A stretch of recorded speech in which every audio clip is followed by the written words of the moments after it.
Hello friends, welcome है आप सभी का इस केमिस्ट्री इस यूट्यूब चैनल पे।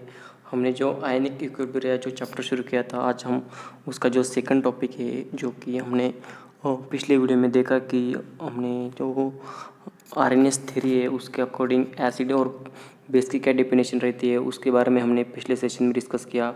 और आज के सेशन में उसका जो नेक्स्ट पार्ट है ब्रोस्टेड एंड लोरिस थ्योरी, उसके बारे में डिस्कस करेंगे। एक ब्रोस्टेड एंड लोरिस, ये जो दोनों साइंटिस्ट थे, उन्होंने एक थ्योरी प्रपोज की 1923 में। उस थ्योरी में एक थोड़ी सी स्लाइटली डिफरेंस डेफिनेशन बताई एसिड और बेस की। जैसे कि हमें पता है कि आरएनएस ने बताया था कि acid are the substances which donates H+ in aqueous solution, यानी कि वो एक एक्वेस सॉल्यूशन के लिए लिमिटेड थ्योरी थी। लेकिन जो कुछ अदर सब्सटेंसेस थे उसके लिए वो थ्योरी अप्लाई नहीं हो सकती थी। इसी वजह से ब्रोस्टेड एंड लोरिस ने एक अनदर थ्योरी प्रपोज की, जिसको ब्रोस्टेड एंड लोरी थ्योरी के नाम से जानने लगे लोग फिर बाद में। तो उसके अकॉर्डिंग क्या होता है कि एसिड क्या होते हैं वो देखेंगे हम। Acid are the substances which donate protons to the another substance. यहाँ पर डिफरेंस सिर्फ एक ही बात का है कि यहाँ पर जो प्रोटॉन्स डोनेट कर रहा है, वो जो प्रोटॉन्स डोनेट करता है, डोनेट करने के बाद वो जो प्रोटॉन्स है वो अनदर सब्सटेंस गेन कर लेते हैं, इतना ही डिफरेंस है। लेकिन आरएनएस ने हमें बताया था कि जो प्रोटॉन डोनेट इन एक्वेस सॉल्यूशन, यानी कि जो प्रोटॉन डोनेट होते हैं वो एक्वेस सॉल्यूशन में होते हैं। यहाँ पर हम एक्वेस सॉल्यूशन की कुछ भी बात नहीं कर रहे। इसकी वजह से आप इस बात को अच्छी तरह से समझ लें कि दोनों में डिस्टिंग्विश क्या है। अगर आपने कंपेरेटिवली दोनों का स्टडी किया तो आप अच्छी तरह से इस पार्ट को समझ सकते हैं। तो अकॉर्डिंग टू आरएनएस थ्योरी होता है acid are the substances which donate protons in aqueous solution. And according to Bronsted and Lowry's theory, तो उन्होंने बताया कि acid are the substances which donate protons to the another substances. तो हम देखेंगे कि बेस क्या होते हैं। तो base is a substances that accept a proton from another substance, यानी कि वहाँ पर हमने देखा था कि जो बेस रहते हैं वो OH नेगेटिव आयंस डोनेट करते हैं एक्वेस सॉल्यूशन में। लेकिन यहाँ पर क्या दिया है, सिर्फ थोड़ी सी स्लाइटली जो डेफिनेशन है वो थोड़ी सी चेंज है। इससे थोड़ा सा कंसेप्ट चेंज होता है, लेकिन एक्चुअली जो मेजर कंसेप्ट रहता है वो सेम रहता है, उसमें कोई चेंज नहीं होने वाला। लेकिन यहाँ पर देख सकते हैं आप कि according to Bronsted and Lowry's, base are the substances which accept proton यानी कि H+ आयन को एक्सेप्ट करते हैं फ्रॉम अनदर सब्सटेंसेस। उसके लिए हमें एक ग्रेट एग्जांपल दिया है कि यहाँ पर देख सकते हैं आप HCl+ अमोनिया का एग्जांपल दिया है। तो जो एक रिवर्सिबल रिएक्शन होती है जिसमें ammonium ions and chlorine ions form होता है। लेकिन जब हमने आरएनएस के बारे में जब हम देख रहे थे तो हमने देखा कि जो HCl है हम उसको एक्वेस सॉल्यूशन में डालते थे, तो यानी कि वहाँ से हमें H+ और Cl नेगेटिव आयंस मिलते थे।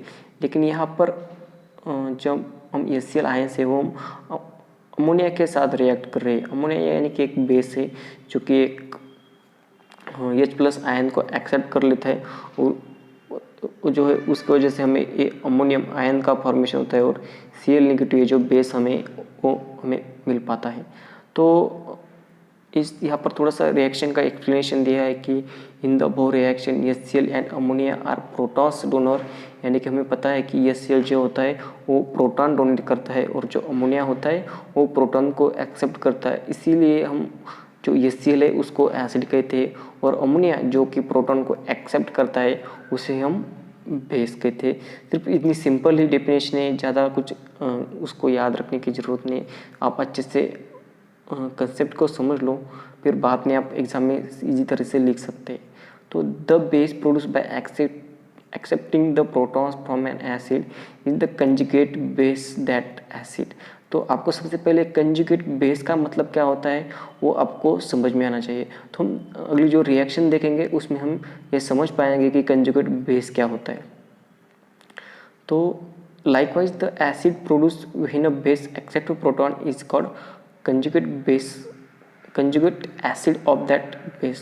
तो हमें पता है कि जो आरएनएस ने बताया था, जो लोरिस एंड ब्रोस्टेड ने बताया कि acid are the substances which donate protons to another chemical substances, यानी कि यहाँ पर हम एक्वेस सॉल्यूशन की बात नहीं कर रहे, यहाँ पर हम दो सॉल्यूशन की बात कर रहे हैं। यहाँ पर आप देख सकते हैं कि जो एसिड है, एसिड को अगर हमने वाटर में डाला तो हमें मिलता है H3O+, यानी कि आप समझने के लिए आप देख सकते हैं कि जो यहाँ पर जो HCl है उसको हमने वाटर में ऐड कर दिया तो हमें क्या मिला, हमें जो प्रोटोनेटेड वाटर मिला। इसे हम क्या कहते हैं, इसे हम कहते हैं प्रोटोनेटेड वाटर। तो हम यहाँ पर देख सकते हैं यहाँ पर जो एरो दिया है वो रिवर्सिबल एरो है, यानी कि इस HCl और ये दोनों कंबाइन होकर हमें H3O+ मिलता है। बाद में फिर से क्या हो जाता है, H3O+ फिर से H+ दे देता है और फिर बाद में हमें HCl मिलता है। इस तरह से वो जो रिवर्सिबल रिएक्शन है वो चलती रहती है। इसी वजह से हम उसको जो उस दोनों जो पेयर रहे थे उसको हम कंजुगेट एसिड बेस पेयर कहते हैं। यानी कि यहाँ पर देख सकते हैं कि जो यहाँ पर जो वाटर है, यहाँ पर एक मिनट, यहाँ पर जो वाटर है ये वाटर क्या करता है, इस प्रोटॉन को एक्सेप्ट करता है, यानी कि it is act as a base. इसकी वजह से वो एक बेस एक्ट होता है। यानी कि यहाँ पर हम जो वाटर देखा हमने, यहाँ पर water as a base act कर रहा है, लेकिन जब वो रिएक्शन होने के बाद H3O+ जो फॉर्मेशन होता है, अगर हम H3O+ को अगर दूसरे किसी एलिमेंट, दूसरे किसी केमिकल के सब्सटेंस के साथ रिएक्ट करते हैं तो वो क्या करता है, वो प्रोटॉन डोनेट कर देता है। तो जो प्रोटॉन डोनेट करता है उसको फिर बाद में हम एसिड कहते हैं। यानी कि जो यहाँ पर जो आपको वाटर यहाँ पर बेस एज एक्ट कर रहा है वही यहाँ पर एसिड एक्ट कर रहा है। तो अब देख सकते हैं कि ये जो रिवर्सिबल रिएक्शन है इसमें यही कंसेप्ट है, बाकी कुछ नहीं। यहाँ पर सिंपली जो रिएक्टर में जो एसिड था वो आगे चलकर बेस बन गया और जो बेस था वो आगे चलकर एसिड बन गया। इस तरह से जो रिवर्सिबल रिएक्शन है उसी को हम कहते हैं कंजुगेट एसिड बेस पेयर। तो मेरे हिसाब से आपको एक कंसेप्ट अच्छी तरह से समझ में आ गया होगा। और चलो अब हम देखते हैं कि लेविस थ्योरी, जो लेविस साइंटिस्ट था उन्होंने थ्योरी प्रपोज की उस 1923 में। उन्होंने बताया था कि थोड़ी स्लाइटली डिफरेंस कि जिसके पास लोन पेयर होते हैं वो एलिमेंट कुछ उनकी प्रॉपर्टी थोड़ी सी अलग होती है। वो जो आरएनएस एसिड और बेस या फिर ब्रोस्टेंड एसिड और बेस की तरह प्रॉपर्टीज नहीं शो करते, थोड़ी सी स्लाइटली प्रॉपर्टीज शो करते हैं। इसकी वजह से लेविस ने एक थ्योरी प्रपोज की, उसमें उसने एक थोड़ी सी स्लाइटली डिफरेंस डेफिनेशन दी लेविस एसिड और बेस, इस नाम से हम उसको जानते हैं। तो अकॉर्डिंग टू लेविस थ्योरी उन्होंने बताया कि any species that accept a share in an electron pair is called Lewis acid. तो यानी कि हमें पता है कि लोन पेयर क्या होते हैं। अगर आपको लोन पेयर नहीं पता है तो मैं आपको अनदर किसी वीडियो में समझा दूंगा कि लोन पेयर क्या होते हैं, वो किस तरह से एक्ट करते हैं, उससे ज्योमेट्री पर क्या इफेक्ट पड़ता है एलिमेंट के, वो मैं अनदर वीडियो में डिस्कस करूँगा। तो अब सिर्फ कंसेप्ट समझ लो। अब यहाँ पर जो स्पीसीज होती है जो कि इलेक्ट्रॉन पेयर को एक्सेप्ट करती है तो उसको हम एसिड कहते हैं। और उसके अपोजिट यानी कि the species which donate a electron pair is called a base. तो सिंपल यही थ्योरी है जिसमें ज़्यादा कुछ नहीं। हमें पता है कि जो अमोनिया का जो मॉलिक्यूल होता है NH3 उसमें अमोनिया के पास एक लोन पेयर वैकेंट रहता है, जो कि अमोनिया वो जो लोन पेयर है वो किसी प्रोटॉन को डोनेट कर देता है। इसलिए जो लोन पेयर डोनेट करता है उसको हम बेस कहते हैं और जो लोन पेयर एक्सेप्ट करता है हम उसको एसिड कहते हैं। इसी तरह से यहाँ पर अमोनियम आयन का फॉर्मेशन हो रहा है, यहाँ पर हम देख सकते हैं। तो ये दोनों जो एग्जांपल है उसका मैकेनिज्म सेम है, ज़्यादा कुछ डिफरेंस नहीं, जो कि आप अच्छी तरह से देख सकते हैं कि यहाँ पर जो नाइट्रोजन है उसके जो लोन पेयर है ये वो अपने बोरान को उसके लोन पेयर दे डाल रहा है। तो इसकी वजह से आयंस का फॉर्मेशन हो रहा है जो एज एसिड और बेस एक्ट कर रहे हैं। अब हम नेक्स्ट टॉपिक देखेंगे कि एम्फोटेरिक नेचर ऑफ वाटर क्या होता है। तो मैं आपको सबसे पहले ये बता देना चाहता हूँ कि एम्फोटेरिक का मतलब क्या होता है। तो एम्फोटेरिक अर्थ ऐसे सब्सटेंस होते हैं जो दोनों बिहेवियर दिखाते हैं, यानी को एसिड के भी बिहेवियर दिखाते हैं और एज अ बेस के भी बिहेवियर दिखाते हैं। यानी कि वाटर में बहुत सारे सब्सटेंस है जो कि as act as acid and act as bases बहुत से ऐसे सब्सटेंस होते हैं। जैसे कि हम बेस्ट एग्जांपल तो हमारा वाटर है कि देखो हम थोड़ा सा प्रॉपरली एक्सप्लेन करेंगे आपको। Water has the ability to act as an acid as well as base. तो such behaviour is known as amphoteric nature of water. तो जो वाटर है उसका एम्फोटेरिक नेचर है, क्योंकि वो एज अ एसिड और बेस दोनों भी एक्ट करता है, इसी वजह से हम वाटर को एम्फोटेरिक नेचर कहते हैं।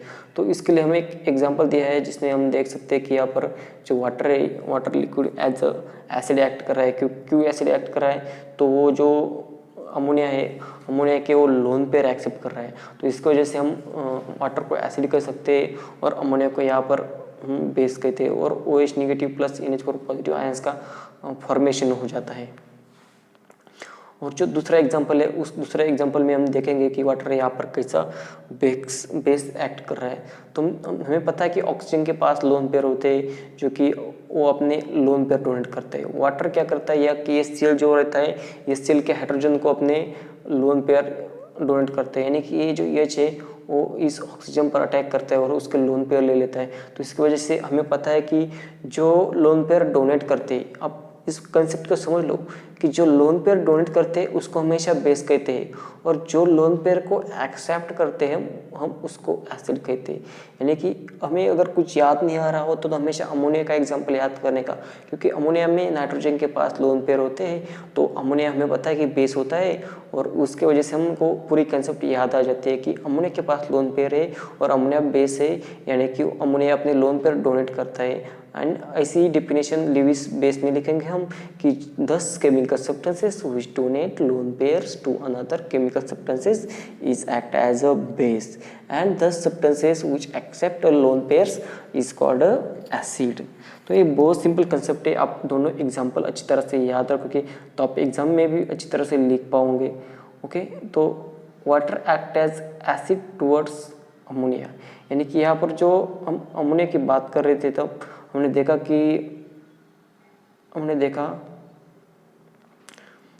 कि जो यहाँ पर जो वाटर है वो एज एसिड एक्ट कर रहा है, और दूसरे एग्जांपल में ये जो वाटर है यही तो बेस एक्ट कर रहा है। तो सिंपल यही कंसेप्ट है, लेकिन हमें कंफ्यूज हो जाता है यहाँ पर क्यों यहाँ पर एसिड जो है वाटर है और दूसरे एग्जांपल में बेस वाटर है। तो ये सिर्फ लोन पेयर डोनेशन और गेन का ही यहाँ पर डिफरेंस है। पहले एग्जांपल में अगर हम देखते हैं अमोनिया के साथ वाटर का, तो वहाँ पर वाटर जो मॉलिक्यूल है वो लोन पेयर को एक्सेप्ट कर रहा है, इसी वजह से हम उसको एसिड कहते हैं। लेकिन दूसरे एग्जाम्पल में क्या होता है, वाटर जो है वो अपने लोन पेयर डोनेट कर रहा है हाइड्रोजन को, इसी वजह से वहाँ पर वाटर जो है एज अ बेस एक्ट कर रहा है। तो इसी वजह से हम वाटर को एम्फोटेरिक इन नेचर कह सकते हैं। तो फ्रेंड्स आज के लिए इतना ही। Thanks for watching my videos.